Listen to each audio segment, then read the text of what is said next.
On est là pour s'assurer que ceux qui jusqu'ici nous ont dominés et exploités, ceux qui ont fait de la terre de France une terre à pillage et non en construction, eh bien tombent. Et nous cherchons les modalités pour les faire tomber. Et la première des modalités, c'est l'exigence vis-à-vis de soi-même. J'ai entendu des appels à la bienveillance et des triptyques qui nous a été proposés. Je vous ajoute exigence, discipline et loyauté. Parce qu'à côté, et pour faire famille, il nous faut construire quelque chose qui est une armature solide et qui nous permette justement de susciter et de mériter le respect. Et ce respect-là et cet engagement, il doit commencer par nous-mêmes et à l'égard de nous-mêmes avant de pouvoir être proposé à l'autre. On ne peut, sans arrogance, sans suffisance, sans commencer à les imiter, se montrer en position de demande à l'égard du tiers, à l'égard de l'autre, si on n'est pas à l'égard de nous-mêmes. Et je pense qu'au cœur de ce que l'on essaie de construire aujourd'hui, d'autant plus dans une situation où on a fait le choix de n'appartenir qu'à nous-mêmes. On a fait le choix de ne dépendre d'aucun circuit oligarchique. On a fait le choix de sortir de ces circuits oligarchiques, de ne pas accaparer les médias dits institutionnels, de ne pas chercher leur attention, de ne pas se soumettre à eux, de ne pas accepter les conditions qu'ils mettent pour que l'on puisse exister sur leurs antennes et dans leur presse. Eh bien, puisque l'on a fait ce choix de se refuser à eux et de se construire par nous-mêmes, il nous faut être d'autant plus fermes les uns vis-à-vis des autres quant au fait que nous respections un certain nombre de valeurs et que nous empruntions une direction commune qui soit à la hauteur des ambitions que l'on est en train de faire. Car il va y avoir beaucoup d'efforts, beaucoup de sacrifices de la part de ceux qui empruntent ce chemin très particulier qui consiste à exister en dehors des structures de pouvoir pour pouvoir les pénétrer, les saturer et évidemment les éviter de ceux qui jusqu'ici les occupaient. On a dans cette salle de ceux qui ont été cités, qui ont contribué à l'organisation de l'événement, à proprement parler, la réservation de la salle, la communication, d'autres éléments qui m'ont ému quand des personnes m'envoyaient une photo d'une fiche A4 qui avait été imprimée en noir et blanc, probablement avec des imprimantes personnelles de certains des organisateurs, dans la rue, un peu au hasard, des affiches pour cet événement. De ces personnes-là qui ont fait cet effort personnel, sans rien attendre en retour, jusqu'à celles qui sont au fond de cette salle, qui ont généré à la fois des identités, des visuels pour des t-shirts qu'ils ont imprimés, qu'ils ont fabriqués eux-mêmes, pour essayer de porter et d'imager, de symboliser ce combat que l'on cherche à mener et qui a besoin d'incarnation. C'est pour ça qu'on a construit toute cette topologie autour de la ruche, de l'abeille, de cet animal, de cet insecte, qui est à la fois non offensif, sauf lorsqu'il est menacé, au service du collectif, mais générant une beauté individuelle, travailleur, fonctionnaliser, c'est un élément fondamental, retrouver une fonction pour chacun au sein de cette société. Pour moi, les Gilets jaunes, évidemment, il y a la question matérielle, mais il y a la question de la fonction. C'est la possibilité d'être utile dans cette société et en contrepartie de se sentir reconnu. Ce que j'essaie d'expliquer à chaque fois, quand on essaie de trouver des éléments qui nous distinguent fondamentalement de ceux qui nous dirigent. Des images aussi simples qu'Emmanuel Macron, aux côtés de Xavier Niel à la station F, au tout début de son mandat, qui parle de ceux qui ne sont rien, mais qui derrière enchaîne en disant qu'il faut que chaque Français puisse rêver d'être milliardaire. C'est pour moi le rêve le plus atrophié que l'on puisse émettre. Parce que être milliardaire, cela veut dire s'exclure de la société. Cela veut dire qu'aucune règle ne s'applique plus à vous. On l'a vu avec l'affaire Epstein, on ne sait pas trop comment le prononcer. On l'a vu à travers cette affaire, non pas une personne, mais un collectif qui fonctionne sans règles. Et un collectif qui fonctionne sans règles, c'est un collectif qui exploite. C'est un collectif qui fait violence. C'est un collectif qui recueille la fleur au moment où elle semble la plus attrayante, qui la détruit et qui l'abandonne, et qui génère des traumatismes, de la violence pendant des années, des décennies, en se montrant complètement indifférent aux conséquences, parce que, ne faisant pas partie de la société, ils n'auront pas à supporter le prix, le coût de ce qu'ils ont généré. Donc, être milliardaire, c'est être en réalité, vouloir devenir milliardaire, c'est en réalité se situer aux antipodes de ce qu'on cherche à construire. On cherche à construire une société dans laquelle nul n'est besoin de rêver d'être milliardaire. Car tout le monde pourra se sentir heureux, satisfait, en occupant une fonction au sein de celle-ci. Ça a été le rêve que l'État français a tenté de porter pendant très longtemps, et en particulier à partir de la Révolution française, qui naît notamment de la corruption généralisée de l'Ancien Régime, par laquelle toutes les charges finissaient par s'acheter. C'est-à-dire que vous finissez par occuper une responsabilité au sein de cette société, en apparence, selon votre capacité à financer l'État, et non pas selon vos talents, vos compétences et vos efforts. Et donc vous vous retrouviez dans une situation où le pays était non seulement mal dirigé, mais où surtout il n'y avait pas d'orientation commune, il n'y avait pas de sens donné à chacun, pas d'ouverture possible si vous étiez né dans un milieu qui ne vous destinait pas aux tâches auxquelles vous vous sentiez le plus attiré. Reconstruire ce rêve qui fasse que, en réalité, on ne regrette pas d'avoir un salaire qui ne soit pas mirobolant, on ne regrette pas même d'avoir un salaire plutôt que d'être complètement indépendant, eh bien, tout ça, ça demande un effort extraordinaire. Ça demande un effort extraordinaire qui doit s'accoupler d'une réflexion sur l'institution générale et la gouvernance que l'on donnera à nos mondes, c'est-à-dire à la politique. Le thème de cette conférence, c'est démocratie et référendum d'initiative citoyenne. Mais je tiens, avant d'en parler, de vous rappeler que la technique gouvernementale, la politique, au sens restreint du terme, n'est en réalité un sujet qui ne passionnera toujours qu'une minorité de la société. Aujourd'hui, nous proposons aux personnes qui sont des citoyens, pour seule source d'information et de divertissement, au sens institutionnel du terme, eh bien, les chaînes de télévision qui vont de TF1 à Hanouna avec très peu de contenu qui soit de nature à offrir l'esprit plutôt qu'à simplement le dégrader. Et la deuxième grande structure qui s'y est ajoutée, les algorithmes des réseaux sociaux qui eux-mêmes poussent de façon compulsive à des consommations de contenus courts qui rendent, y compris des événements comme celui-ci, assez difficiles à supporter. Pourquoi? Parce que le temps de concentration, la latence d'une parole qui se construit au fur et à mesure de l'échange, qui ne vient pas tout de suite vous délivrer une satisfaction immédiate, mais vous pousse à élaborer, est devenue, sinon une inconnue, du moins une méconnue. Et donc, nous avons un système qui est structuré, non pas tant pour abrutir, mais pour distraire, au sens d'écarter de l'essentiel. Mais notre ambition ne doit pas être que chaque citoyen français doive en permanence avoir à penser et faire de la politique. Notre horizon est que la politique devienne suffisamment efficace pour que vous puissiez continuer à penser, que ce soit dans les arts, que ce soit dans la création, que ce soit dans des choses de l'esprit, sans avoir en permanence vous préoccuper du fonctionnement quotidien des services publics, des hôpitaux, des routes. C'est ce qu'il y a de plus remarquable quand on arrive à Lille, qui est quand même une grande métropole, qui, quand bien même le territoire soit désespéré du fait de violences économiques qui se prolongent depuis maintenant près d'un demi-siècle, accumule beaucoup de ressources. L'état des routes pour venir ici. On est à 5 minutes en voiture, 10 minutes en voiture du centre-ville. Quel est l'organe qui dirige ce peuple, qui s'en sent à ce point désintéressé, y compris sur quelque chose qui l'affecte lui, puisque théoriquement eux-mêmes circulent à travers le territoire, ne se disent pas, là il y a urgence, on colmate, on s'assure que le minimum soit offert, la capacité de circulation à ces citoyens. Car on sait tous qu'en réalité, ces gens-là aujourd'hui vont se faire soigner avec des médecins qui sont sectorisés de façon à ce qu'ils auront toujours rendez-vous à court terme, là où il nous faudra des mois pour trouver un dentiste, là où il nous faudra des mois pour trouver des oncologues et des personnes qui pourront nous permettre d'essayer de faire face aux difficultés que la vie peut générer. Mais y compris sur les choses qui nous restent communes, un désintérêt grandissant. Alors est-ce que c'est un manque de personnel? Et combien de structures de pouvoir existent aujourd'hui? Et qui est capable, sincèrement, à part celui qui s'intéresse aux sciences politiques, de me dire quelles sont les compétences réelles de chacune des personnes pour lesquelles on nous appelle à voter? Chacun se voit dissous dans une sorte de continuum éthéré, toujours plus abstrait, qui permet la corruption, puisqu'il réduit le contrôle que l'on peut appliquer sur lui. Qui s'occupe des enjeux fondamentaux de la nation? Qui s'occupe des routes? Qui s'occupe des écoles? Est-ce que c'est le maire? Est-ce que c'est l'intercommunalité? Est-ce que c'est le département? Est-ce que c'est le conseil régional? Est-ce que c'est la communauté de communes? Est-ce que vous savez me dire la différence entre ces différentes instances?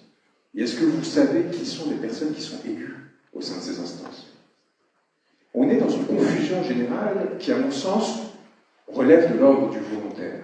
On essaye de dissoudre la puissance populaire, sa vocation à s'exprimer et à produire des effets politiques à travers les représentants, parce que c'est le modèle qui avait été adopté depuis la Révolution française. On essaye de la dissiper dans un magma, un marais, qui fasse que tout cela s'effondre et disparaisse. Alors nous, on arrive avec des propositions très simples. On arrive et on sabote toutes ces instances et on refait de la commune, de la mairie, le cœur de la vie politique.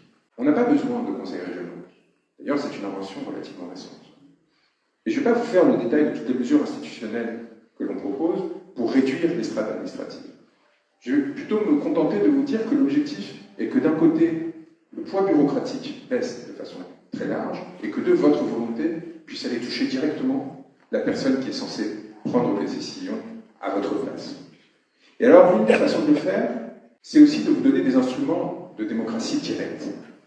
C'est-à-dire de ne pas avoir à choisir tous les temps de l'année qui va vous représenter, mais pouvoir à tout moment dire sur ce sujet, je veux avoir le droit de voter. Je veux avoir le droit de décider. Et cela à toute échelle. C'est ça le référendum d'initiative citoyenne. C'est la possibilité sur tout sujet dont on verrait qu'il échappe à notre contrôle ou qui commence à dériver, de dire en tant que citoyen, je souhaite que cette question soit mise en délibération et qu'un vote soit mis en œuvre. C'est comme ça que fonctionne la Suisse et avec une efficacité légèrement supérieure à la nôtre. Si l'on regarde y compris en termes économiques l'écart abyssal qui est en train de naître entre nous et ce pays, rappelons que notre PIB, ça a beaucoup circulé, mais c'est important de le rappeler, est aujourd'hui inférieur à celui de Chypre. Là où le moindre salaire de base en Suisse n'est pas inférieur à l'équivalent de 3 000 €, on continue aujourd'hui, nous, la France, nous, le peuple français, à se voir renvoyer année après année à une forme de tiers-mondisation qui devient de plus en plus dangereuse, car de plus en plus irrémédiable. Quand vous avez une part de l'industrie, et le nord de la France est bien placé pour savoir les conséquences de l'effondrement industriel sur le long terme, et pas seulement d'un point de vue de la production, y compris du tissu social, qui est passé, donc, la part de l'industrie qui est passée en dessous de 10% de la production nationale annuelle, c'est pas seulement les conséquences dans l'instant, c'est notre capacité un jour à renaître qui est remise en cause. C'est si nous sortons de l'Union européenne, nous proposons de tenir un référendum sur ce sujet et sur l'euro, ainsi que sur l'OTAN. Si nous sortons de cet espace économique, comment est-ce qu'on va faire alors que l'on ne produit quasiment plus rien? Comment est-ce qu'on va faire alors que, pour la première fois, nous avons été au bord, cette année, de la dépendance alimentaire, en plus de 40 ans, où la France, pour la première fois, a failli moins produire qu'elle consommait d'aliments? Comment on va faire alors que le moindre des habits que l'on achète aujourd'hui, que l'on est obligé chaque fois plus d'aller acheter dans des chaînes à très bas prix, est fabriqué à des milliers de kilomètres d'ici, si l'on sort de toutes ces institutions, si l'on reprend notre monnaie, si l'on reprend notre souveraineté, et qu'il va falloir du jour au lendemain subir ce qu'on appelle une dépréciation de 30-40% de notre monnaie et donc de notre capacité à consommer. Nous sommes en train de réfléchir à des modèles qui permettent d'éviter la catastrophe et qui préservent, voire renforcent les classes populaires, y compris en termes de pouvoir d'achat. Mais chaque année qui passe rend beaucoup plus dangereuse la situation. Chaque année qui passe nous met dans une impossibilité croissante de retrouver notre souveraineté. Pourquoi pensez-vous que les pays d'Afrique sont depuis des indépendances coincés dans la situation économique qui est la leur? Parce que moins vous avez de capital, au départ, plus il est difficile d'en faire. Tous les milliardaires vous disent que le plus difficile, c'est le premier million. C'est la même chose à l'échelle des peuples. Le plus difficile, c'est d'atteindre une situation enviable, comme l'a eu la France pendant très longtemps, et comme elle continue encore, par le bord, d'avoir. Sauf que nous avons des dirigeants qui n'ont qu'une obsession, parce qu'ils voient la décadence. Eh bien, c'est d'organiser. C'est d'organiser pour que ce qui nous reste parte entre leurs mains et ne soit pas redistribué.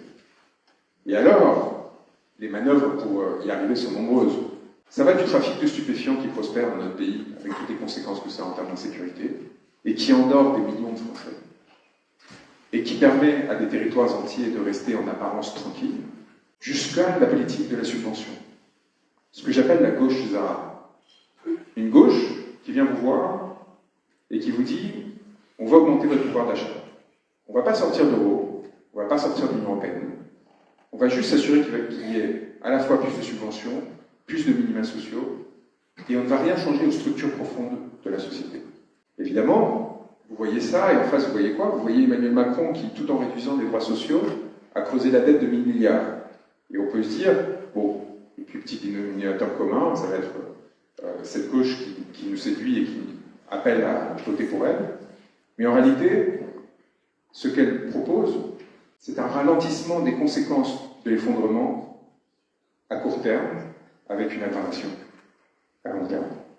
C'est pour ça qu'à côté de la bienveillance et de la constitution de la famille, il faut s'imposer l'exigence, la fermeté et la volonté. Parce qu'il va falloir en réalité qu'on donne à une grande partie de la population, qui encore une fois, pendant les Gilets jaunes, a exprimé ce besoin d'existence et d'utilité, les moyens de cette création. Il faut partir de la base. Et la base, c'est avant tout le fait que les sommes immenses qui sont prélevées chaque année pour l'État reviennent en service public. Ça, c'est notre point de départ, qui n'est pas négociable. Qu'il y ait des médecins, qu'il y ait des policiers et des gendarmes, qu'il y ait un contrôle, y compris sur les nombreuses affaires de corruption et sur les dérives que connaît notre pays à ce niveau-là, qui soit très sévère. Et ensuite seulement, à partir de cette base reconstruite, c'est là où l'argent doit partir. Et l'argent, il existe. Vous savez, est-ce que vous avez une idée de quels ont été les bénéfices des banques françaises, les 5 plus grandes banques françaises, en 2025? Les bénéfices nets. Est-ce qu'on est sur l'ordre des centaines de millions d'euros, de 3 milliards, 5 milliards, 10 milliards, 35 milliards d'euros de bénéfices nets après par les 5 plus grandes banques françaises, celles qui, au moindre découvert, viennent vous harceler, vous prélever des sommes indécentes. 35 milliards d'euros en croissance. Et avec des licenciements à la clé. La Société Générale, qui pour l'année d'ici à 2027, prévoit 1800 licenciements et suppressions de postes. Donc 35 milliards d'euros, pour vous donner un exemple, c'est 3 fois le budget de l'université, de l'enseignement supérieur dans son ensemble et de la recherche. Or, la recherche, c'est le point de départ de la richesse. Parce que c'est ce qui va nous permettre d'innover et donc de générer des gains de productivité qui va faire qu'en travaillant moins, on va quand même continuer à avoir un niveau de vie équivalent. 35 milliards d'euros. Vous les captez une seule année et vous avez de quoi construire de nouvelles universités, recruter des chercheurs à foison, les attirer en France. Évidemment, Emmanuel Macron n'a pas fait ce choix et il est aujourd'hui la cible de rire dans le monde entier parce qu'il a annoncé un budget de 50 millions d'euros pour investir dans l'intelligence artificielle et l'attraction de chercheurs étrangers. Et l'un d'entre eux a répondu d'ailleurs en disant écoutez, c'est ce que m'a proposé Meta l'année dernière pour me recruter. Un seul. Bon. On a la capacité à éviter cette course à l'échalote parce qu'on a certains des cursus scientifiques encore les plus en pointe à l'échelle mondiale. Et même ça s'effondre.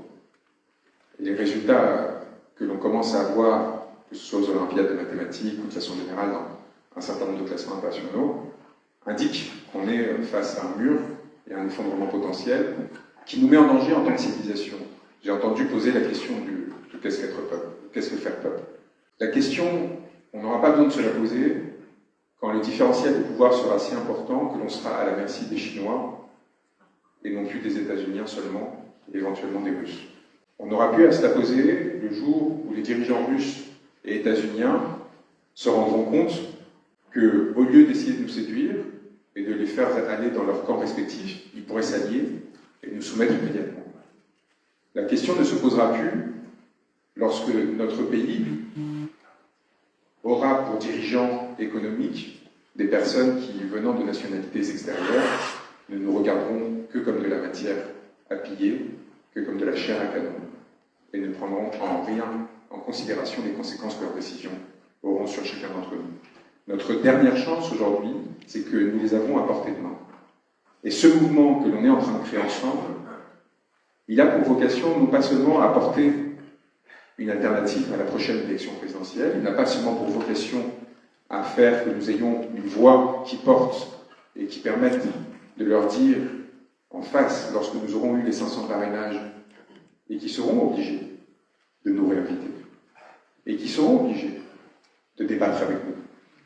Parce qu'il y aura l'équité, puis après l'égalité de temps de parole, de leur dire en face, nous avons, grâce à notre merveilleuse aventure coloniale, que vous êtes tant à admirer, quelque chose qui s'appelle les Hyperhellènes, où vous finirez. Et donc, Il y a évidemment cette ambition. Cette ambition, en réalité, vous voyez bien qu'elle n'est qu'un instrument parmi une palette que nous avons à disposition et qui consiste à leur faire peur. J'avais cru entendre, j'étais au fond de la salle, que ce serait le thème de la deuxième intervention. Non pas faire peuple, mais faire peur. Faire peur, c'est leur programme, c'est leur méthode, et nous devons nous en inspirer, parce qu'ils ont été efficaces, parce qu'ils ont été sans limite au moment de la mettre en œuvre, parce qu'ils n'ont pas hésité, et je suis ému de voir encore des gilets jaunes portés dans cette salle, jusqu'à nous éborgner, nous arrêter par milliers, nous terroriser pour demeurer dans leur palais. Et que nous, qui étions là, qui les avions apportés, nous avons eu la décence d'hésiter. Ce n'est pas eux qui ont réussi à nous arrêter. C'est nous qui avons eu peur. Mais qui avons eu peur avant tout de nous-mêmes. Ce qui est peut-être le réflexe le plus simple qu'un être humain puisse avoir. Douter de lui-même. Et se dire, est-ce que je suis à la hauteur? Est-ce que véritablement, je m'autorise à rentrer à l'Élysée? Et quiconque le ferait de façon impulsive et sans réfléchir, contribuerait à détruire, et non à élaborer. Et c'est là l'autre fonction de ce mouvement, se préparer. Ne pas fonctionner par impulsion, ne pas se satisfaire de ce que, provenant d'une famille idéologique, qu'elle soit de gauche ou de droite, nous ayons un certain nombre de réflexes qui suffiraient de répliquer, de répéter, se confronter à l'autre, refuser le clivage, refuser la contradiction artificielle organisée par ces grandes familles, et se dire, qu'est-ce que j'ai attiré de cette pensée qui me semblait si éloignée? Ajouter à la bienveillance l'exigence. Cumuler, et non pas se dire, la réponse seule est d'un côté. Première étape. Deuxième étape, travailler. Travailler parce que si nous voulons, nous, avec nos propres mains, arriver jusqu'à l'Élysée, ce n'est pas seulement sur la combustion que génère la haine de ces êtres. Quand on voit encore, je suis désolé de parler si souvent de lui, mais ce cher président dans ce média qu'il a fait racheter par un oligarque.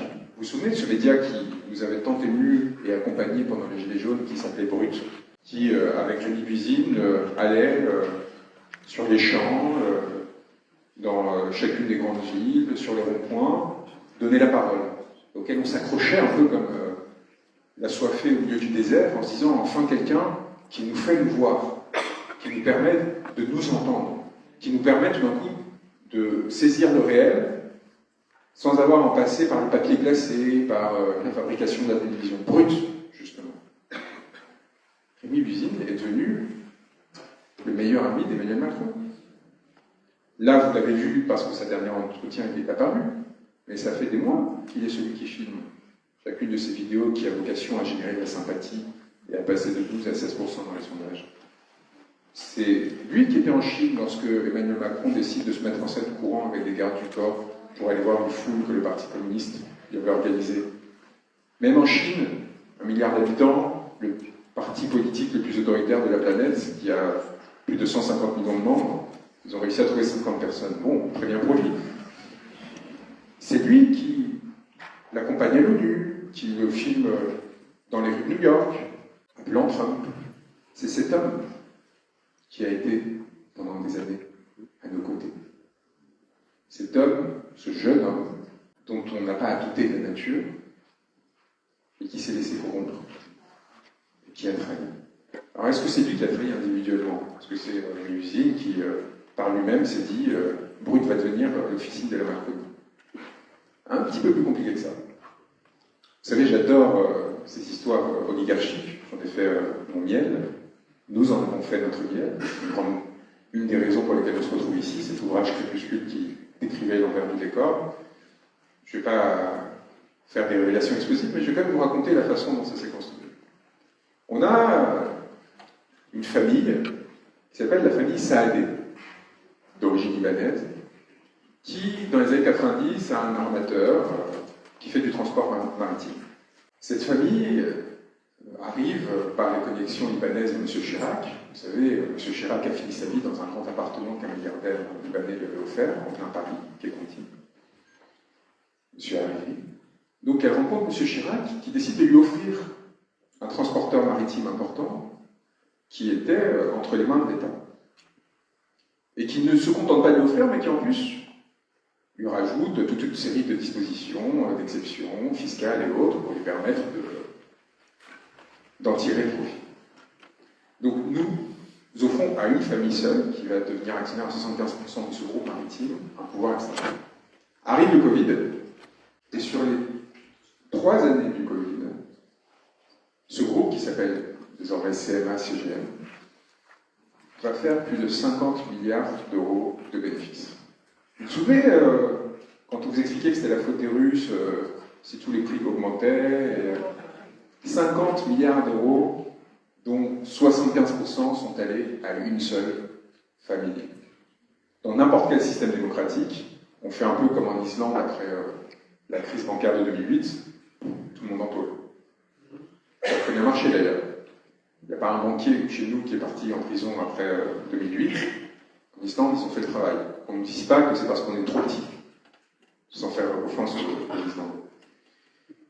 Donc, dans n'importe quel système démocratique, ou en tout cas où ses dirigeants sont un peu préoccupés par le sort du peuple, on convoque le petit Saadé, on lui dit, bon Coco, qu'est-ce qu'on fait? Est-ce qu'on nationalise? Est-ce qu'on fait une taxe exceptionnelle? Comment est-ce qu'on s'organise pour que cet argent dont tu n'as pas besoin, personne n'a besoin de 50 milliards d'euros en cash? Ce n'est pas les valorisations de la fortune de M. Arnault. Vous voyez, aujourd'hui, grâce à son pillage de toutes les terres du Nord, M. Arnault a une fortune estimée à 250 milliards d'euros. Mais c'est en action. Il faudrait qu'il vende son empire, ce pourquoi il s'est battu toute sa vie, en accaparant toutes les ressources et en licenciant des milliers de Français, notamment dans le coin, pour toucher effectivement cet argent. Il ne le fera jamais. Donc en fait, c'est une fortune qui est en grande partie virtuelle. Ce n'est pas 250 milliards d'euros dans la poche. Là, les salariés, c'est 50 milliards d'euros dans la poche. Le bénéfice qui tombe dans une poche. Et alors 50 milliards d'euros, on n'imagine même pas ce que ça implique. On n'imagine même pas à quel point nous sommes beaucoup plus proches de n'importe quel millionnaire, chacun d'entre nous, qu'un millionnaire va l'être d'un milliardaire. Les écarts sont immenses. Les chiffres créent la confusion, cette catégorisation en millions et milliards. Donc, il touche cet argent et Emmanuel Macron, en effet, le convoque. Et là, on peut se dire, tiens, quel sursaut extraordinaire. Cet homme pense à nous. Sauf qu'il le convoque pour lui dire quelque chose. Écoute, Coco, j'ai un petit problème. Mon escroc précédent, qui s'appelait Patrick Drahi, que j'avais autorisé à racheter SFR en échange du fait qu'il rachète BFM et l'Express, on se demande pourquoi, il a un petit problème de liquidité. Parce qu'en fait, il a racheté SFR. Comment? Il n'y avait pas d'argent. En s'endettant.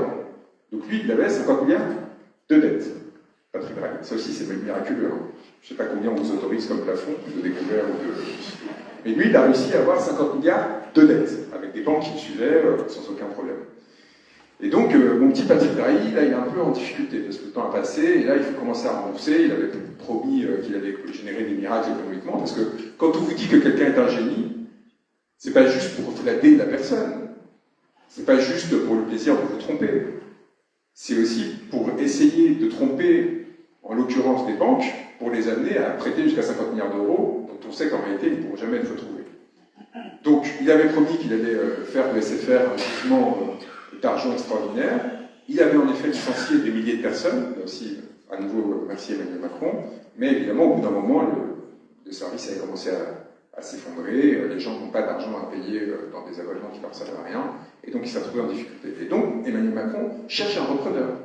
Emmanuel Macron ne retrouve pas ses réflexes de banquier d'affaires, c'est pas pour ça qu'il fait, il ne cherche pas sa commission.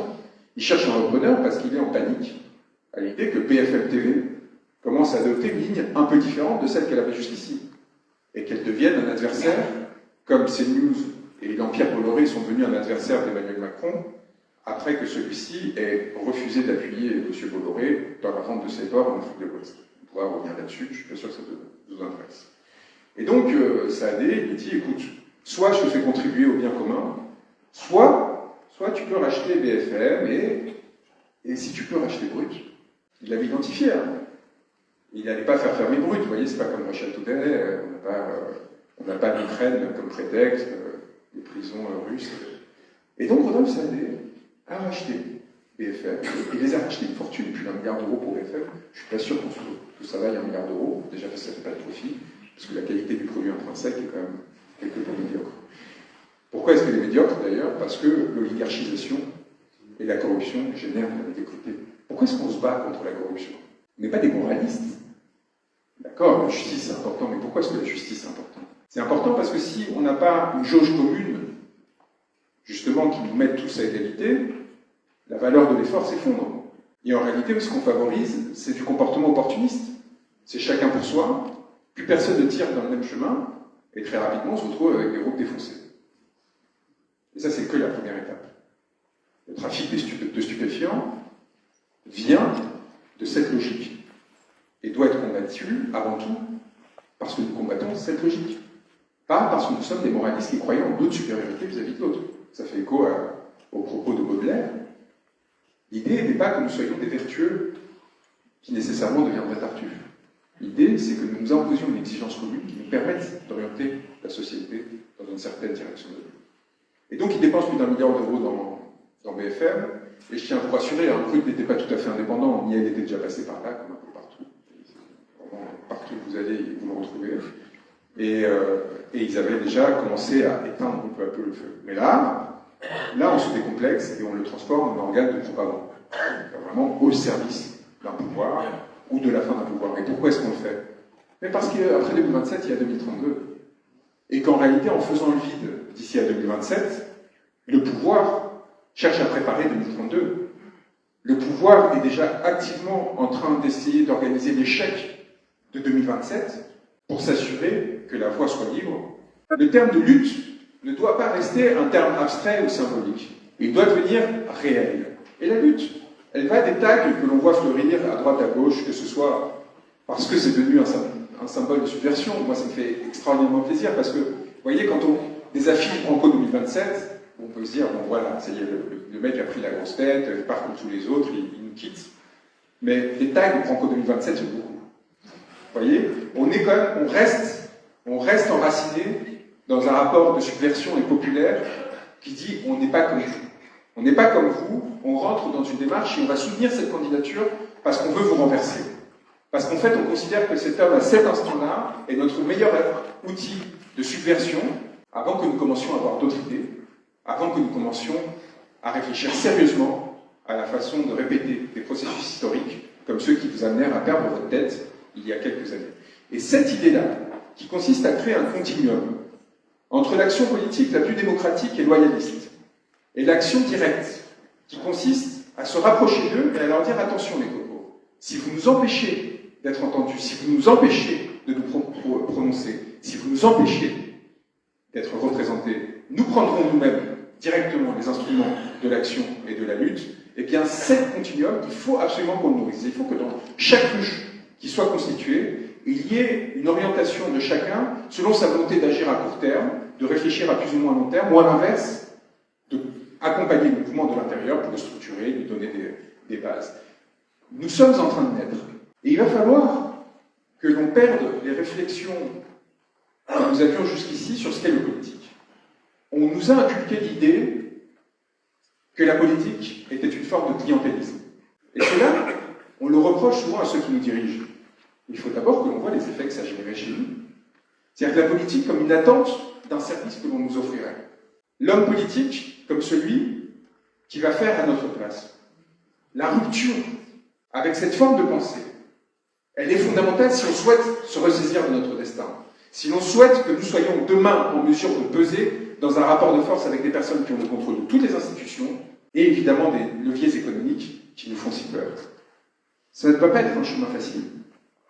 J'en parle assez peu aujourd'hui sur les réseaux parce que nous avons rompu avec cette logique qui, à un moment donné, consistait à dénoncer pour commencer à constituer. C'est le sens de ce projet, de ces 300 propositions que je vous incite à consulter sur notre site internet et surtout que je vous incite à modifier, à améliorer. C'est le principe des ruches. La première question que l'on doit poser dans chaque ruche, à chaque personne qui vient nous voir, c'est qu'est-ce que vous auriez souhaité faire dans un idéal, dans le cas où votre vie, vous avez eu tout contrôle sur votre vie. Quel aurait été votre destin idéal? Première question, le désir. Votre désir profond. Le premier qui répond milliardaire. Quelle est la fonction que vous auriez aimé occuper au sein de la société? Deuxième question, qu'est-ce qu'il aurait fallu changer au sein de cette société pour vous permettre de satisfaire ce rêve? Troisième question, comment est-ce qu'on trouve l'équilibre entre l'effort que ça demanderait à la société et ce qui vous permettrait de satisfaire cette ambition? Et est-ce qu'entre-temps, au regard des contraintes que ça aurait généré sur l'ensemble d'entre nous, vous n'avez pas changé d'ambition? Vous avez dit, peut-être qu'en effet, c'était illusoire et qu'il aurait... Et vous changez votre désir. D'accord? Ce triptyque-là, de départ, c'est la meilleure façon de repartir d'une politique du désir. On repart du point de départ, nous-mêmes, ce qu'on connaît mieux, ou ce qu'on pense connaître mieux. Et ensuite, on construit. Et ensuite, il faut construire un guide, un petit chemin initiatique, qui va dire, d'accord, ok, ça veut dire qu'il faudrait changer une loi, un règlement, une question budgétaire, d'accord, mais comment on ferait? Et après, vous avez quelqu'un en face qui dit, oui, mais si vous faites ça, moi qui voulais faire ci, je ne peux plus le faire. Ah oui, d'accord. Bon, alors quel est le compromis entre nous? Et puis il y a une troisième personne qui va dire, oh, attention, des cocos. Et comme ça, à notre échelle, vous avez un exercice démocratique au sens le plus profond du terme, mais qui ne vous oublie pas en tant qu'individu, qui au contraire essaie de vous réaccoupler à une forme de société et qui ensuite génère une proposition politique qui après puisse être universalisable. C'est ça notre ambition. C'est comme ça qu'on a fait les 300 premières propositions et qu'on va continuer à les enrichir, les amender à travers le Discord, pour ceux qui ne sont pas effrayés par les machines que le jeune utilise pour jouer à des jeux vidéo, ce qui est visiblement le cas d'Emmanuel Macron là encore. C'est une plateforme où on est 27 000, où on discute, on échange, où chacun vient proposer son orientation, sa proposition, son expérience de vie. Et donc, à travers cette élaboration, c'est très difficile de ne pas avoir un projet solide à la fin. Parce qu'en réalité, il part de la base, il part de l'expérience, il part de ce que chacun d'entre vous avait vécu, de ce que chacun d'entre vous avait fécondé à partir de votre expérience, de votre famille, de votre parcours de vie, et non pas du cerveau malade de quelqu'un qui voudrait absolument prendre le pouvoir et décider en tout domaine, et se penserait en capacité d'expliquer la vie à chacun de ceux qu'il a rencontrés. J'ai arrêté de citer parce que... Donc, on a ce point de départ, vous voyez, en réalité, c'est rigolo et stimulant, parce que c'est aussi un des objectifs, c'est comment est-ce qu'on fait pour que ce pays redevienne un pays militant, au sens noble du terme. Vous savez, au Mexique, il y a 4 millions d'adhérents du parti majoritaire de gauche. Et c'est parce qu'ils ont été 4 millions qu'ils ont réussi à sortir les forces néoconservatrices qui étaient proches des États-Unis du pouvoir. Nous, on est dans une situation d'oligarchisation telle que si on n'atteint pas des masses critiques très importantes, ça va être très très difficile de renverser la vapeur. Et pour atteindre ces masses critiques, il faut qu'on ait des méthodes, il faut qu'on ait des façons d'être, il faut qu'on soit sûr qu'on propose quelque chose de nouveau à ceux qui viennent nous voir, mais surtout qu'il leur donne une place à chacun. Et c'est très, très, très, très compliqué. C'est très facile d'ironiser sur ceux qui nous dirigent. C'est très facile de dire ça, ça va pas, ça va pas. C'est très difficile de construire une société. On est en train de vivre au sein des ruches. Il y a des ruches qui fonctionnent merveilleusement bien, il y en a d'autres qui sont extrêmement laborieuses. Et donc on a toute une série d'instruments qu'on a adoptés. Par exemple, le fait qu'à chaque fois qu'il y a des divergences un peu profondes sur les façons de s'organiser, ou simplement qu'il y a des gens qui s'ennuient là où ils sont, on peut faire des scissions. C'est-à-dire on crée une ruche à côté, et on nous porte avec nous les autres, et on recommence ce processus, un peu comme les abeilles font, vous voyez, elles font naître des essaims, à travers des essaims, elles vont de colonie en colonie, fécondant et s'étendant à travers le territoire. Cette politique de la contamination, de l'échange, encore une fois, elle a vocation à faire naître une force politique nouvelle, autonome et indépendante, mais aussi, le cas échéant, si jamais il y a des nouveaux gilets jaunes, on ne va pas rater cette opportunité de deuxième fois, quand même, à 100 mètres de l'Élysée. Est-ce qu'on peut quand même se rendre compte du privilège que nous ont offert ces personnes qui ont décidé de porter ce gilet et de s'engager, de nous avoir porté là, à ça de retrouver une forme de souveraineté, à ça au moins de nous éviter les années qui ont suivi. On était en 2018. Imaginez-vous ce qu'on aurait pu épargner au pays. On était à ça, sauf qu'on n'était pas prêt. On n'était pas prêt, on ne se sentait pas légitime, on n'était pas sûr de ce qu'on voulait incarner. On n'avait pas formalisé ces histoires de RIC, de mandat impératif et révocatoire. Ça commençait à l'être. Ça discutait, mais on n'avait pas encore entre nos mains cet instrument pour un moment leur dire « nous sommes légitimes, car nous voulons rendre le pouvoir au peuple et nous voulons le rendre de telle façon. » De sorte que si nous rentrons dans ce palais, nous ne serons pas des imposteurs.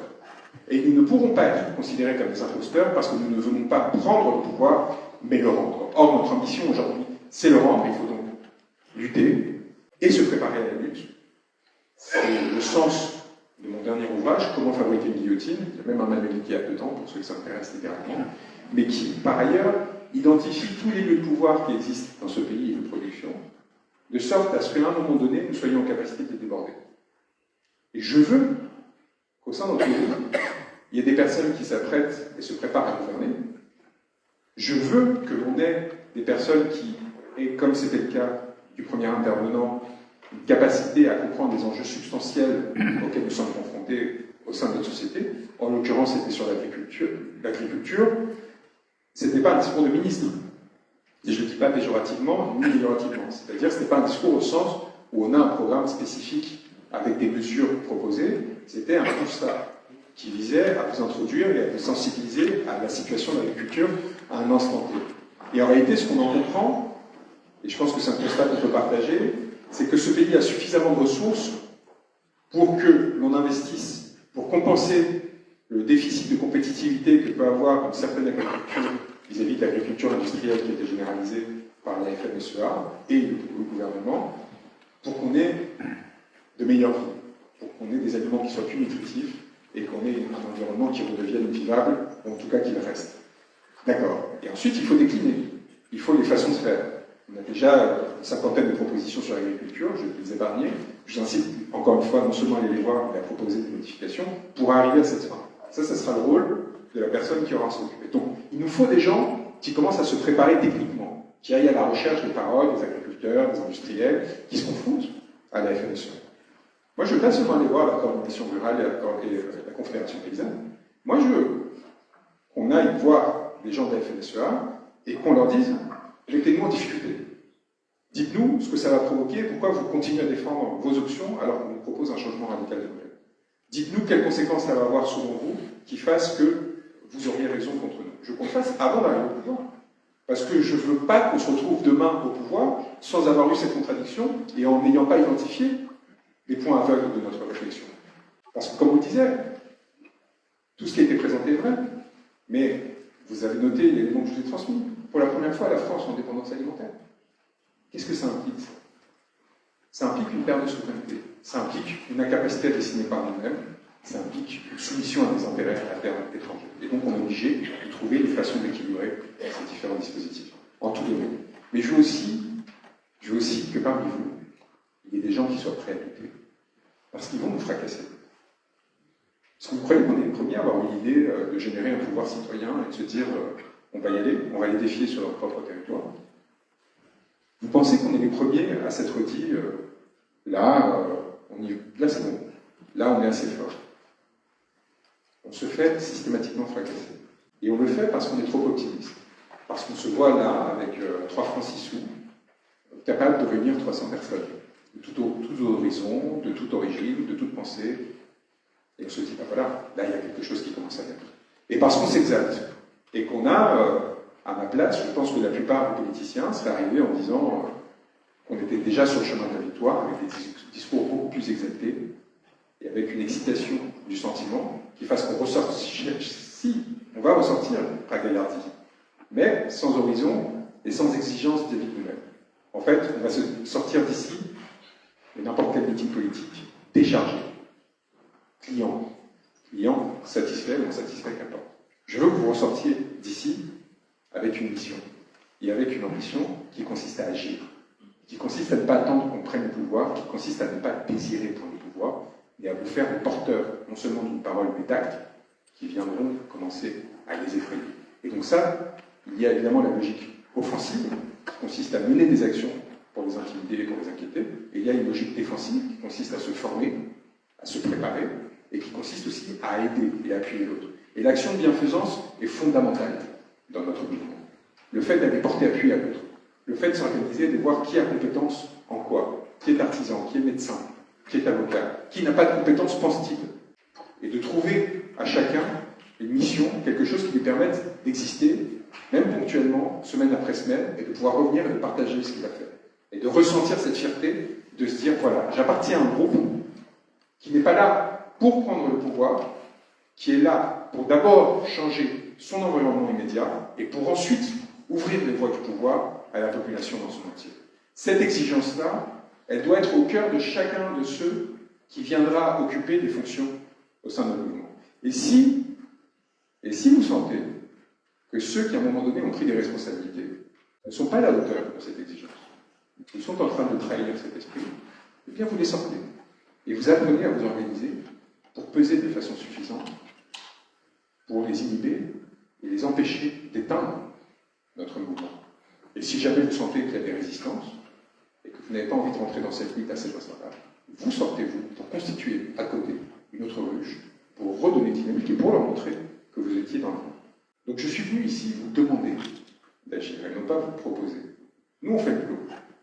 J'étais encore vendredi après-midi, toute la journée au tribunal, par la grâce d'un directeur de Sciences Po qui me poursuivait en diffamation pour avoir révélé le fait que Gabriel Attal n'avait eu son diplôme de Sciences Po que par la grâce d'une faveur de la direction.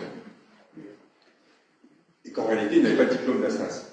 Alors ça n'a pas poursuivi. L'Assas a dit, il n'est pas diplômé chez nous. Sciences Po, c'est pas pareil, vous voyez, c'est pas une université. C'est plutôt un espace un peu mondain, de l'entre-soi, où on s'assure de bien sélectionner. C'est un peu comme les écoles privées. On s'assure qu'on va rester entre nous et que ceux qui seront au gouvernement demain seront passés par là et connaîtront ceux qui étaient à côté. Et donc Sciences Po a moins de fierté, mais par contre, celui qui se fait prendre les mains dans le pot de confiture en ayant offert un diplôme à un gamin parce qu'il avait été recruté par la mère de sa meilleure amie, en l'occurrence Marie-Sœur Touraine, ministre des Affaires sociales et de la Santé de François Hollande, qui avait nommé Gabriel Attal à l'âge de 22 ans conseiller parlementaire aux côtés d'éminences intellectuelles comme Benjamin Griveaux ou Olivier Véran. C'est là où ils se sont rencontrés. Hein. On remerciera le socialisme de cette offrande au pays. Ce sont ces gens-là qui ont supprimé les éprus, qui ont détruit les stocks de masques et qui ont permis à Emmanuel Macron d'adopter ces merveilleuses politiques sanitaires, dont le pass sanitaire qui a tant fait du bien à notre société. Au nom de la rationalité économique. Et au nom évidemment de leurs grandes compétences, parce que Benjamin Griveaux et Gabriel Attal sont docteurs en pharmacie ou en médecine, comme on le sait tous. On produit des grands travaux de recherche, une longue expérience professionnelle, soit dans l'administration centrale, soit dans le privé, qui leur a permis de devenir des conseillers efficaces de la ministre.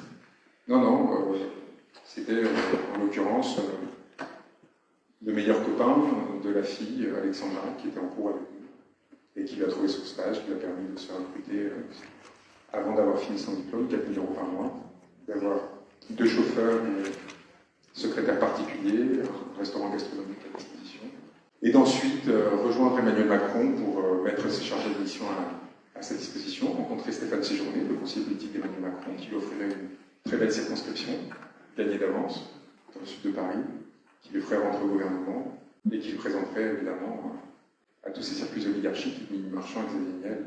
Difficulté, on n'est pas en 2017, mais en 2024, donc on est tous déjà un peu vaccinés, donc le côté la professeure d'histoire géo de l'école alsacienne qui se retrouve sur BFM TV et à dire à quel point c'est un petit génie, à défaut d'avoir quoi que ce soit à présenter, ça rappellerait légèrement, seulement légèrement, le 3e prix au concours municipal de piano d'Amiens qui avait fait de Emmanuel Macron un génie de la musique. Et on avait quelques préventions à l'idée que cet homme soit la personne qu'on nous présentait. 6 mois plus tard, ça s'est craché.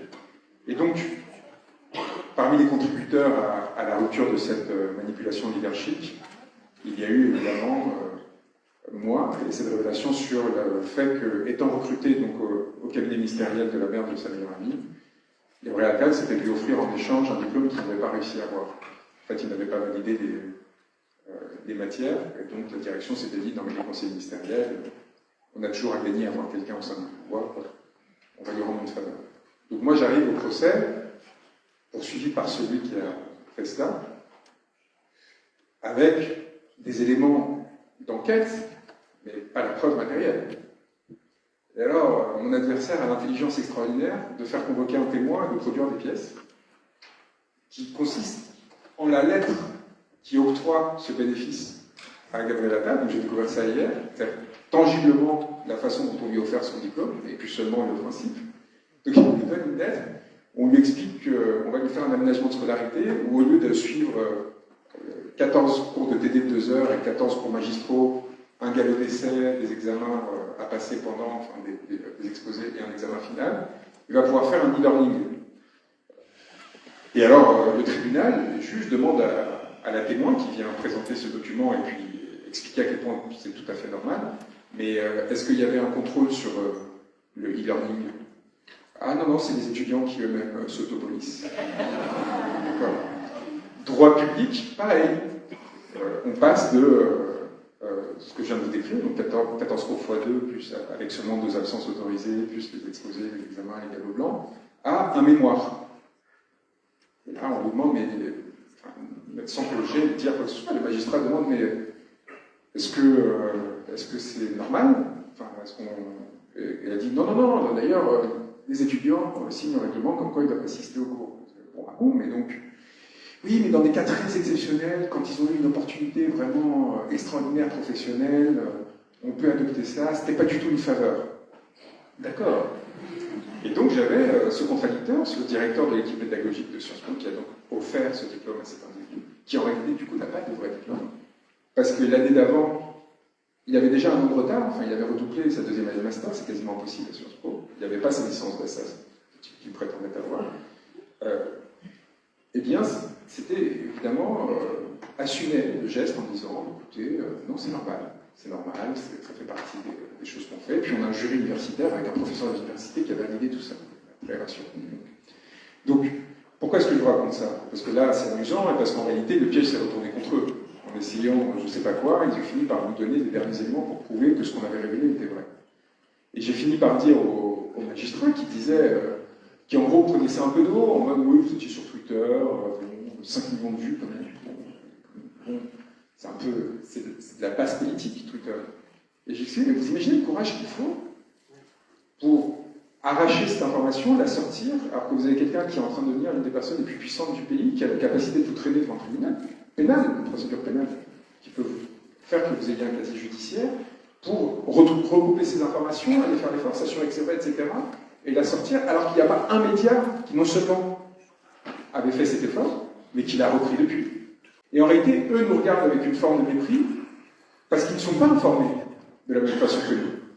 Et parce qu'en réalité, ils ont fini par vivre dans un monde parallèle, où Emmanuel Macron était un génie du piano et de la philosophie, et où Gabriel Attal était une sorte d'extraterrestre qu'ils n'ont pas vraiment compris du coup, ils hésitent encore sur la qualification exacte, et où du coup tout ce qui se passe dans la société est incompréhensible, parce qu'ils continuent à se fournir par les moyens qui ont été rachetés par Xavier Niel, par Rodolphe Saadé, et tant d'autres. Là aussi, nous avons quelque part un privilège. Si vous êtes ici, malgré les tombereaux de haine et les manipulations systématiques auxquelles l'espace public est exposé, dans le but d'éviter qu'on se retrouve, qu'à un moment donné, on forme un tout, et qu'on se donne des armes symboliques ou réelles pour leur dire ça suffit. Pour leur dire les 35 milliards d'euros, vous allez les rendre. Vous allez nous les rendre. Parce que vous nous les avez volés. Et qu'il n'y a aucune explication, d'une quelconque forme que ce soit, qu'alors que le peuple français est en souffrance, que vous veniez profiter de cette souffrance. Et que vous veniez aggraver cette souffrance. C'est des choses simples. C'est des choses qui sont d'une simplicité biblique. Et c'est des choses qui sont devenues aujourd'hui impossibles. Si demain vous aviez le pouvoir, à travers le référendum d'initiative citoyenne et mon impératif révocatoire, je ne parle même plus de moi en tant que personne comme votre candidat ou non, vous pourriez mettre au débat la question de la saisie de ces revenus exceptionnels. Est-ce que vous pensez que vous perdriez? Est-ce que vous pensez que la majorité du peuple français ne forcerait pas ces banques à réduire leurs bénéfices indécents qui viennent s'ajouter à toutes les fortunes qu'ils ont déjà, qui viennent s'ajouter aux salaires extraordinaires de leurs principaux dirigeants, qui viennent s'ajouter au capital de leurs actionnaires, qui se voient de cette façon abondés? Est-ce que vous pensez qu'ils trouveraient, eux, une majorité de Français pour dire « Non, tout cela est normal, il faut continuer » Oui, une famille peut, profitant de la crise du Covid, faire que nous payons tous plus cher notre alimentaire pour en tirer 50 milliards d'euros. Le monde changerait. Et nous avons le privilège d'être la France, c'est-à-dire d'être un pays qui peut encore produire cette rupture et cette révolution. Et nous serions en faute.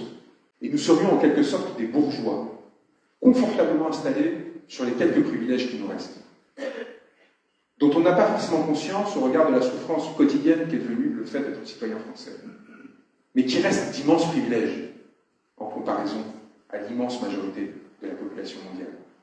qui font de nous des gens qui pouvons encore consommer, produire, vivre dans une société dans laquelle nous sommes protégés des remous de l'exploitation pure et vile qui ailleurs est générée.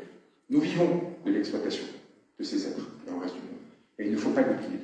Ces vagues migratoires qui nous inquiètent tant, ces vagues migratoires qui génèrent autant de crispation au sein de ces sociétés, elles sont des vagues qui sont générées par la fuite de cette violence qui nous permet d'avoir ces téléphones portables, qui nous permet d'avoir ces restes, ces tout petits restes miraculeux, d'impression d'exister, d'avoir un droit à faire des choix au cœur de nos vies, de pouvoir alterner la garde-robe, privilège que nous avons aux dépens de ces gens-là. Et restreindre les flux. Sortir de cette logique mercantiliste du libre-échange absolu, consacrée par le Mercosur, mais attention, l'Inde arrive, ça ne fait que commencer. Recommencer à produire localement. Et donc, à se donner les moyens de donner une fonction à chacun d'entre nous. C'est aussi un geste moral à l'égard de ces populations-là sur lesquelles nous prospérons. Et donc nous avons une obligation à l'égard de nous-mêmes, les générations qui viennent, mais aussi à l'égard du reste du monde. Et je vous rappellerai, et je finirai là-dessus, que lorsque j'ai été enlevé en Mauritanie, cagoulé, menotté, et envoyé en prison à Dakar, parce que j'avais eu l'honneur de défendre le principal opposant au sous-préfet d'Emmanuel Macron au Sénégal, Macky Sall, qui avait été accusé de terrorisme, de viol, de vol de téléphone portable. C'est comme ça qu'il a été arrêté. Aux côtés de plus de 1000 opposants politiques. Et que je suis allé le défendre, en sachant les risques que je prenais, en sachant qu'un mandat d'arrêt international portait sur moi. Et que je suis allé prendre la parole publiquement au cœur de ce pouvoir autoritaire pour leur dire « nous n'avons pas peur ». Et je suis venu ici vous dire que si je n'avais pas peur, le peuple sénégalais n'avait pas à avoir peur. Réussi à partir du Sénégal, à travers une pirogue, 25 heures, je vous passe les détails, arrive en Mauritanie, et là évidemment, je me fais arrêter.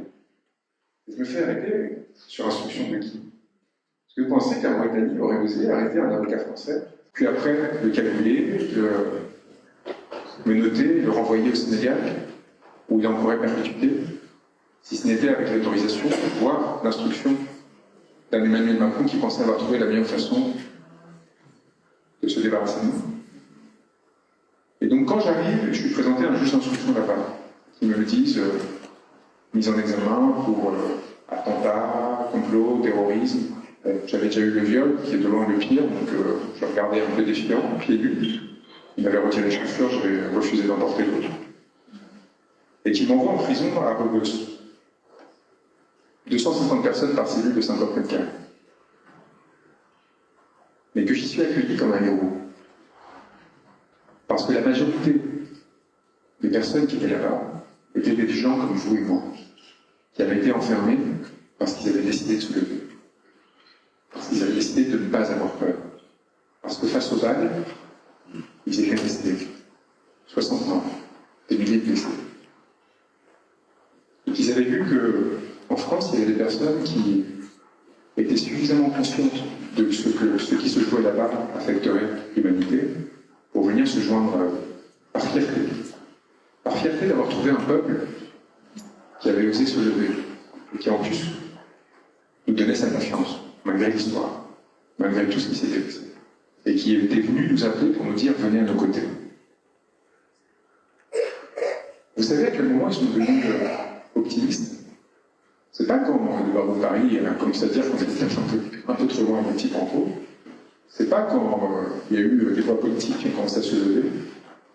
Même la présidente de l'Assemblée nationale, magnifique Madame Pivet, qui se veut présidente, qui est en train de préparer sa candidature. Non. C'est quand RFI a annoncé qu'il y aurait une manifestation de Gilets jaunes. Au fin fond de la prison de Dakar. Parce que c'était la dernière fois que la France avait résonné dans le monde. Et ceux-là, ils auront beau lui faire tout ce qu'ils pouvaient pour que vous finissiez par avoir honte de vous-même, le reste du monde ne l'a pas oublié. Vous, qui vous êtes engagés pendant cette période, et vous qui, les mains illustrées, aurez droit à tous les torrents de haine, tous les stigmates, tous les instruments qui auront vocation à vous éteindre. Et le monde vous observera. Le monde vous admirera. Et le monde vous considérera parce que vous aurez vu des héros qui, alors qu'ils auraient pu rester chez eux, auront pris le risque de la liberté et de la souveraineté. Je vous remercie. Vous savez, il faut pas sous-estimer la valeur qu'a l'expérience en politique, et notamment l'expérience des luttes. Et à quel point on a à apprendre toujours. Moi, je vous ai donné deux exemples pendant ma conférence, l'Islande et le Sénégal. On ne peut pas dire que ce soit des puissances géopolitiques majeures. Et ça, c'est des éléments qui sont fondamentaux à prendre en compte, y compris dans vos discours, y compris dans vos préventions intellectuelles. On m'entend beaucoup mieux que ça. Quand on vous opposera les conséquences qu'aurait la résistance de ce pays à l'égard du système mondial, économique, financier, et l'incapacité et l'impuissance qu'on devrait en déduire. Si des États comme l'Islande ou le Sénégal ont la capacité de mener leur révolution de façon différente, le Sénégal en faisant tomber un régime autocratique et asservi à la France, l'Islande en faisant tomber les banquiers qui avaient appauvri leur population, il n'y a aucune raison que nous, avec les instruments qui sont les nôtres, nous soyons en mesure de faire la même chose. Alors sur les questions techniques, à la fois sur le veto présidentiel et le rôle du défenseur des peuples et la fusion des trois cours suprêmes de notre pays. Je vais répondre à la question la plus fondamentale, qui est, pour commencer, qui est celle du veto présidentiel. Quelle est l'idée qu'on a eue et qu'on nous a soumis à délibération? On crée donc le référendum d'initiative citoyenne et les mandats impératifs et révocatoires. Le mandat impératif et révocatoire, ça veut dire quoi? Le mandat révocatoire, c'est-à-dire qu'à tout moment, vous pouvez demander à quelqu'un de partir, parce que vous êtes insatisfait de sa gestion de la ville, du département ou du pays. Ça touche y compris le président. Le mandat impératif, c'est sans vouloir écarter la personne, dont vous considérez qu'elle a les qualités pour continuer, qu'elle est de bonne foi, mais qu'elle a commis une erreur, organiser un vote pour dire sur ce point-là, tu ne vas pas faire ce que tu pensais vouloir faire. Et ça, c'est une idée qui est venue aux Gilets jaunes, parce que les Gilets jaunes, c'était la taxe carburant, mais c'était aussi la privatisation des aéroports de Paris, vous vous souvenez, dont on sait tous parfaitement qu'elle n'avait aucun sens économique. À l'époque, Edouard Philippe me racontait que c'était pour économiser 10 milliards d'euros. Vous avez vu 1000 milliards de tables. Je ne suis pas sûr que c'est vraiment un argument qui soit resté. Donc c'est évidemment pour permettre à des banques d'affaires, des intermédiaires d'un petit Paris, de toucher leurs marges et de continuer à alimenter cette élite insupportable. Et donc il y a le référendum d'initiative citoyenne qui a fait que vous-même vous proposez une solution positive sur un quelconque sujet, sous condition d'avoir réuni un certain nombre de signatures sur la nouvelle Suisse. D'accord. Mais imaginez, par exemple, qu'il y ait une décision qui doit être prise, qui soit douloureuse. Imaginez que nous sommes en juin 40, que le gouvernement est en train de s'effondrer, qu'il a dû fuir de Paris à Bordeaux, que l'Allemagne nazie est en train de prendre de parties croissantes du territoire, et que vous avez non pas celui qui dirigeait alors le gouvernement, Paul Reynaud, mais que vous avez Charles de Gaulle qui est au pouvoir. Charles de Gaulle qui est au pouvoir et qui veut continuer la guerre. Mais que vous avez un peuple fatigué, qui à ce moment-là, à cause de la propagande, à cause des échecs, se dit on ne va pas y arriver. Et qui est manipulé par les forces alliées et ennemies pour un moment se sentir désespéré et abandonné. Il faut qu'il y ait la possibilité pour le dirigeant qui est à la tête de ce pays à ce moment-là de dire non, je tiens à cette décision, non, je tiens à cette orientation. Mais il faut qu'il y ait une contrepartie. Cette contrepartie, c'est laquelle? C'est la remise en jeu de son mandat. D'accord? Tu peux faire un veto au référendum d'initiative citoyenne ou un impératif, mais dans ce cas-là, on retourne au jeu. Non plus sur le sujet, mais sur ta personne. Et là, le peuple est confronté à un choix. Est-ce que cette personne en qui on avait confiance, qu'on a élu, mais avec lequel on est en désaccord sur ce point, et qui pourtant est prêt à perdre le pouvoir pour maintenir cette direction, Est-ce qu'on se dit finalement, peut-être qu'il a une idée derrière la tête, peut-être qu'il a raison, parce qu'on ne lui donne pas la possibilité, la confiance de continuer. Donc vous voyez, ce n'est pas un veto absolu, c'est un veto absolument conditionnel. C'est un veto qui met en jeu en réalité la survie politique du dirigeant. Et qui fait qu'à un moment donné, il y a un échange entre le peuple et ceux qui le représentent à un moment, et que l'un et l'autre pouvant s'être trompés, il y ait quelqu'un qui tranche, et celui qui tranche à la fin, c'est le peuple. Voilà, donc ça c'est sur le veto. Sur la question de la fusion des cours suprêmes, enfin, la création quelque part d'une instance unique. Alors je ne vais pas être malhonnête avec vous, et on sera pas à la regard. Notre priorité c'est de se débarrasser de ces gens-là, et de trouver une façon de faire. Notre priorité c'est de nous assurer que Richard Ferrand n'ait pas décidé de l'avenir de notre révolution.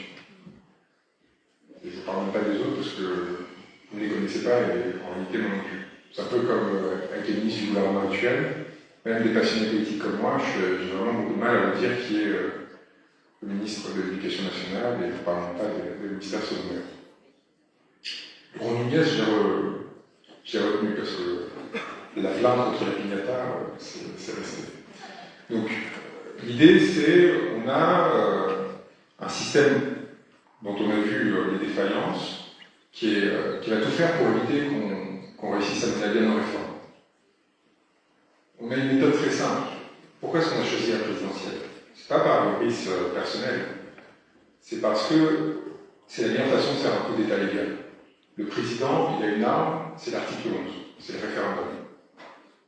Donc en fait, si on choisit la méthode de notre parti, qu'est-ce qu'il faudrait faire? Il faudrait qu'on ait une majorité lors de la présidentielle, puis après une majorité à l'Assemblée nationale, puis après une majorité au Sénat, et qu'ensuite, enfin, on puisse envisager de changer les choses. Je ne parle même pas de la majorité au Parlement européen. Bon, autant vous dire que les promesses qu'on vous fait, on sait très bien où elles vont finir. Si on arrive avec l'idée de dire on fait un article 11, où on soumet au référendum la réforme des institutions, et la première des questions qui est posée, c'est est-ce qu'on adopte un référendum d'initiative citoyenne ou non? C'est-à-dire que dès le mois de notre arrivée, on vous a déjà rendu les clés. C'est-à-dire qu'on ne peut plus vous trahir. Vous avez déjà à tout moment la possibilité, à travers ce RIC, de reprendre le pouvoir. Et à travers la loi impérative révocatoire, et ainsi de suite. Sauf que ce cher Conseil constitutionnel, pourquoi est-ce qu'on a choisi cette voie-là? Parce que le Conseil constitutionnel s'interdit de contrôler les référendums. Il considère que c'est l'expression de la volonté populaire et qu'ils n'ont pas, eux, à interférer sur l'expression directe de la volonté populaire. Très bien. Sauf qu'ils ont le droit de contrôler en amont le décret de convocation des élections. Et ils ont le droit, on ne sait pas parce qu'ils n'ont jamais fait, potentiellement, de dire ah non, ça ne correspond pas aux critères de l'article 11, donc vous n'avez pas pu pouvoir voter. Donc, en fait, il nous faut très vite reprendre la main sur ces gens-là. Et on ne va pas perdre 10 ans pour ce pays parce qu'Emmanuel Macron a décidé de nommer Richard Ferrand. Enfin, vous voyez, je veux dire, à un moment donné, la politique est une chose sérieuse. Et on ne va pas, au prétexte de je ne sais quel formalisme juridique ou respect des institutions, accepter que pendant des années, ces gens restent au pouvoir alors qu'ils devraient, c'était le cas de Richard Ferrand, mais ils auraient dû finir en prison. Ce n'est l'affaire mutuelle de Gaulle. Donc, dans une circonstance comme celle-ci, il nous apparaît fondamental de leur retirer ce pouvoir en fusionnant et en créant cette cour du peuple qui aurait un défenseur du peuple en miroir. Et le défenseur du peuple, il est censé être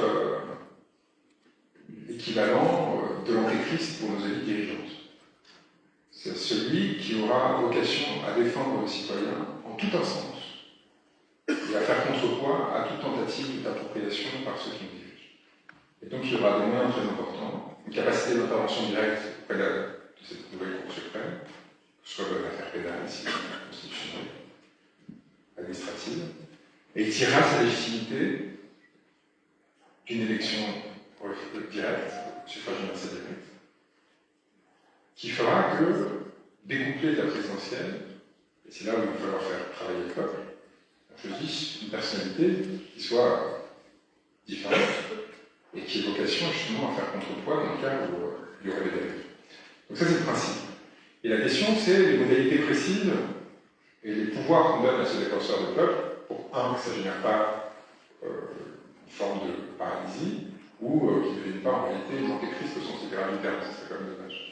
Et donc, pour ça, on a considéré, c'est un peu comme la redéfinition des rôles des assemblées. Est-ce que vraiment, c'est quoi le rôle d'une assemblée aujourd'hui? C'est pas particulier, vous voyez. L'assemblée, ça existe à un moment où il n'y a pas de télévision, il n'y a pas Internet, et où donc on a notre gars du coin, qu'on envoie là-bas, ça c'est le modèle théorique, au cœur de Paris, pour porter notre parole. Parce qu'en réalité, on n'a pas de microphone nous-mêmes qui nous permet de toucher directement ceux qui nous dirigent. Aujourd'hui, on est d'accord que les choses ont un peu changé. Aujourd'hui, on n'a pas forcément besoin de porte-parole, on voit d'ailleurs la qualité moyenne et la capacité à nous représenter. Donc il faut réfléchir sur ce cœur, ce qui a été le cœur de la démocratie parlementaire, et le rôle qu'on veut lui faire jouer, la façon dont les gens doivent ou non être élus. Là, les mondes impératifs jouent un rôle fondamental, parce qu'on pense qu'avec les nouvelles technologies, on pourrait avoir des gens qui représentent leur circonscription, mais qui seraient obligés de soumettre en permanence les votes qui vont porter à l'Assemblée. Mais tout ça, c'est là où on en revient à une conception beaucoup plus démocratique que celle qu'on a dirigeants actuels. On veut vous soumettre et on veut qu'il y ait une Assemblée constituante sur ces questions-là qui soient convoquées, qui pendant 6 mois à 1 an délibèrent pour proposer une nouvelle architecture institutionnelle. Donc vous voyez, nous on adopte les fondamentaux directement par référendum, des grandes questions, sortie de l'euro, de l'Union européenne, de l'OTAN, adoption des mandats impératifs et revocatoires, et après, les modalités d'organisation populaire, il faut qu'elles soient discutées et décidées dans le peuple. Et alors, la condition pour arriver à cette délibération et qu'elle soit intéressante, c'est quoi? C'est de débarrasser des oligarques. On aurait les Kerguelen comme dernier recours, mais s'ils renoncent d'eux-mêmes à leur contrôle sur les oligarques, ça ne va très bien aussi. Mais bon, ils sauront ce qui se passera si ça n'arrive pas. Pourquoi c'est important? Parce que si le débat est organisé par CNews et BFM, ça ne va pas donner grand-chose, vous voyez. Ou alors, je n'imagine pas ce que ça pourrait donner. Il faut que ce soit des médias qui appartiennent au peuple. Vous voyez, des coopératives qui soient financées à travers nos impôts, on trouvera par exemple comme sur le modèle allemand. L'Allemagne fait ça pour les croyances et pour les églises. Elle permet de dire, je vais financer plutôt l'église évangélique, une mosquée, ou dans les impôts, et sur la partie fléchée. Nous, on fera ça pour les médias. On peut financer directement tel ou tel média parce qu'il représente plus ou moins idéologie. Et ce média ne pourra pas appartenir à un industriel. Il devra appartenir à aux employés du média lui-même, aux journalistes. Mais pas question de récupérer toutes les rédactions de BFM ou CNews. C'est pas eux, normalement. Je pense qu'ils vont pas retrouver notre. Voilà, c'est à peu près la réponse que je peux vous apporter sur cette question. Donc, 7 ans renouvelables 3 fois, c'est ce qu'on propose. Ce sera proposé par référendum, ça fera partie des questions qu'on posera par référendum. Pourquoi? Parce qu'on considère que les faiblesses des démocraties occidentales par rapport aux régimes autoritaires, c'est que les politiques publiques ne sont pas adoptées sur le temps long. Et que, en réalité, là où on a eu des grandes difficultés ces dernières années, c'est principalement du fait de la qualité des personnes qui nous dirigeaient et la façon dont ils venaient au pouvoir, que de la durée des mandats auxquels ils avaient droit. Par contre, parce que c'est pas parce qu'on a fait cette révolution qu'on ne pourra pas se tromper, l'existence du mandat révocatoire, et notamment un dispositif qui permette d'activer plus facilement ce mandat révocatoire à mi-chemin, donc au bout de 3 ans et demi, sera proposé. Donc il y a une sorte de rééquilibrage comme ça, où à la fin on essaye de créer des perspectives de temps long, mais aussi on donne des moyens au peuple de dire stop à un moment parce que c'est en train de nous amener trop loin. En réalité, la fonction présidentielle va évoluer très vite, parce qu'on va avoir une répartition, notamment avec l'Assemblée constituante. Moi, une des questions qui est encore en débat, on est à la 9e version du projet. Enfin, on est en train de délibérer sur la 9e version du projet, et une des questions qu'on veut soumettre, c'est par exemple les politiques énergétiques. C'est typiquement quelque chose qui doit être mené sur le temps long. C'est absurde de débattre toutes les années de quelle politique énergétique on va adopter, mais en réalité, c'est la meilleure façon de mettre la politique énergétique entre les mains de lobbies qui vont aller essayer, si ils mettent en compte, du moins influencer les députés en profitant de leur imminence. Et donc, est-ce que c'est pas quelque chose qu'on confierait à une section du défenseur des peuples qui serait en fait chargée de faire l'équivalent des plans quinquennaux qui sont proposés en Chine aujourd'hui et qui sont ceux qui ont permis à la Chine de revenir une puissance mondiale à très court terme, de façon très rapide, parce que on organisait la politique industrielle du pays sur 5 ans, avec une adoption délibérée, avec des mélanges de consultation populaire, d'experts et compagnie, on va pas faire la chinoise, mais de façon à se donner à chaque fois ces perspectives, et qu'elles soient, vous voyez, sur des questions comme ça, des blocs comme ça, qui soient décorrélés de l'élection. Parce que l'élection présidentielle, ça reste une affaire un peu passionnelle. C'est-à-dire que tout d'un coup, il y a un gars ou une femme un peu charismatique qui débarque, qui a des capacités de communication, de charisme. Moi, j'étais tombé amoureux de Mélenchon, de son rapport à la langue. Vous voyez, c'est à un moment donné, le simple fait qu'il y ait quelqu'un qui s'exprime avec un rapport au français qui était le sien, et une référence, à un moment, ça m'avait dit quelque chose. C'est très trompeur. Parce que, en fait, ça vous dérive du fond idéologique, ça vous éloigne d'un débat sur les idées à part entière. Et la politique énergétique, enfin la langue c'est très important, mais c'est pas ça qui va faire qu'on choisisse le nucléaire, enfin c'est pas ça qui doit faire qu'on choisisse le nucléaire ou l'éolien ou des énergies intermittentes. Donc, évidemment, cette réflexion, cette bascule progressive va amener, je pense, à une perte d'importance et de centralité du président, ou en tout cas une reconfiguration de son rôle qui redeviendrait plutôt un arbitre de dernier recours, avec une organisation qui soit beaucoup plus distribuée. Sur la question des tribunaux populaires, il y a la réponse libérale démocratique BFM qui consiste à dire, et qui pourtant est déjà radicale aujourd'hui, il va falloir changer complètement le système judiciaire français. Donc là, je vous la fais un peu pour atténuer ce qui va arriver. Donc il faut introduire par exemple l'élection de magistrats. De la même façon que le Mexique vient d'adopter, parce qu'en réalité, les Mexicains se sont rendus compte qu'ils avaient beau eu remporté par les urnes à plusieurs reprises, à travers un parti de gauche, les élections, il y avait des juges qui continuaient à interférer, à bloquer le processus démocratique et la révolution sociale qui était proposée. Et donc plutôt que de couper des têtes, ou plutôt que de devenir un régime autoritaire comme beaucoup de régimes progressistes ont fini par le devenir, ils ont décidé de rendre le pouvoir au peuple, y compris sur le choix de ceux qui les jugeaient, avec évidemment des conditions, c'est-à-dire d'avoir étudié le droit, etc. Donc ça c'est sur les élections de magistrats, donc il va falloir discuter dans quelle proportion, à quel niveau, comment est-ce qu'on panache de ce premier point. Mais le principe est sûr. Le deuxième point, réintroduire du jury populaire en masse. Aujourd'hui, les affaires criminelles, pour la plupart, ne sont plus jugées par des citoyens, mais par des magistrats professionnels, avec tout ce que ça peut entraîner comme dérive. Il faut réintroduire au maximum la citoyenneté directement à ce niveau-là.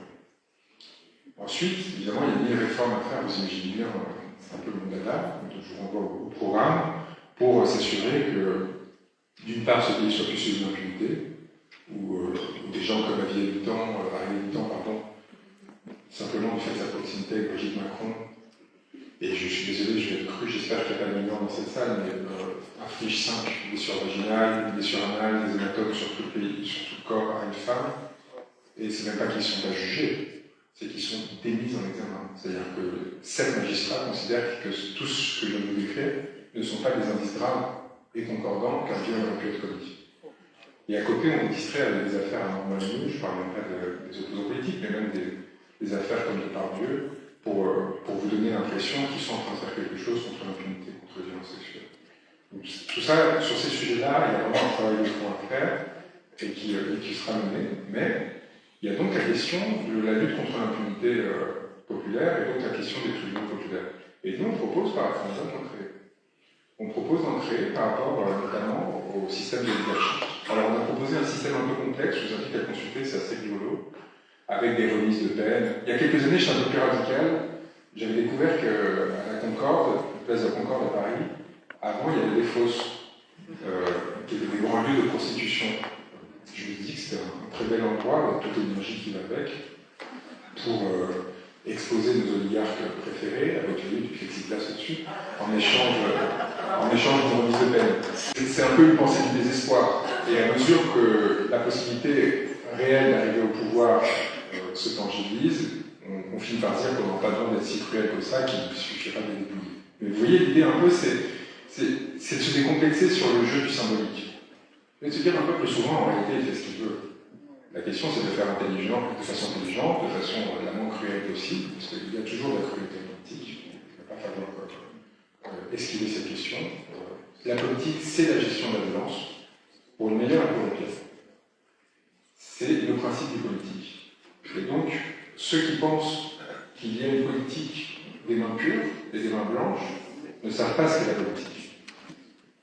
Est-ce que ça veut dire que l'on va avoir une quelconque forme de compromission avec une quelconque forme de violence? Est-ce que ça veut dire qu'on va se montrer complaisant à l'égard de personnes qui chercheraient à se comporter de façon déviante? Pas du tout.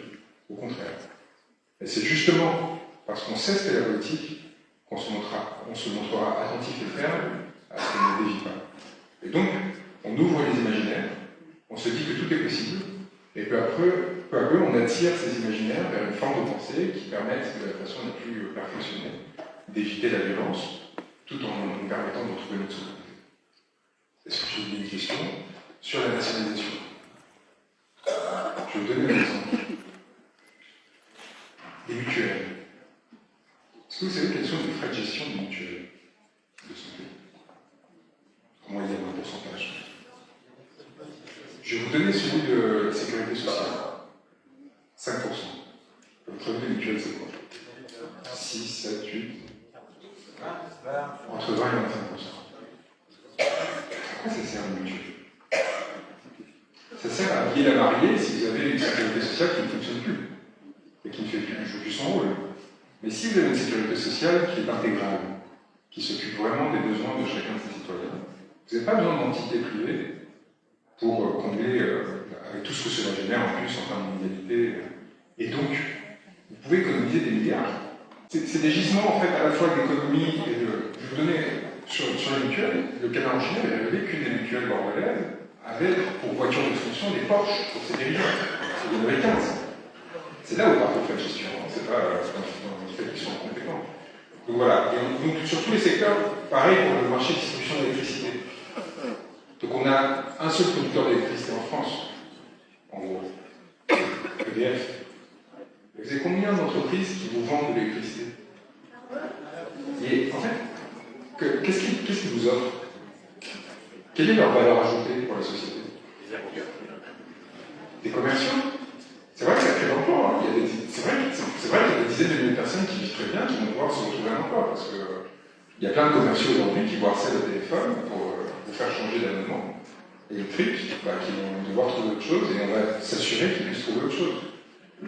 Mais en réalité, tout ça, c'est des dispositifs de pillage qui ont vocation à alimenter les clientèles, à rendre des faveurs, à permettre un tel ou un tel qui ne sert pas à grand-chose, qui n'a pas vraiment de talent, tout d'un coup de devenir milliardaire et de vous accompagner, vous accompagner dans vos parties de golf le dimanche. Donc, on va avoir une politique un peu générique, on détaille tous ces éléments dans le programme. C'est assez sec, hein, parce que c'est dans 5 pages avec des propositions évidemment déclinées. Mais l'idée, c'est que partout où ça n'a strictement aucun sens, et il y a quand même beaucoup de secteurs où ça n'a strictement aucun sens, pareil pour la téléphonie. La téléphonie, le fait qu'il y ait 4 opérateurs, c'est le même service, hein, ça fait que vous avez 4 antennes en l'air au lieu d'en avoir une, 3, enfin, j'utilise parfois, mais c'est un service public. C'est un service public, et il n'existe que pour nous permettre, à leurs propriétaires respectifs, de tirer des milliards d'euros chaque année. Donc c'est très facile de retrouver de l'argent dans ce pays, sans même avoir changé quoi que ce soit, vous voyez, c'est presque des jeux d'écriture.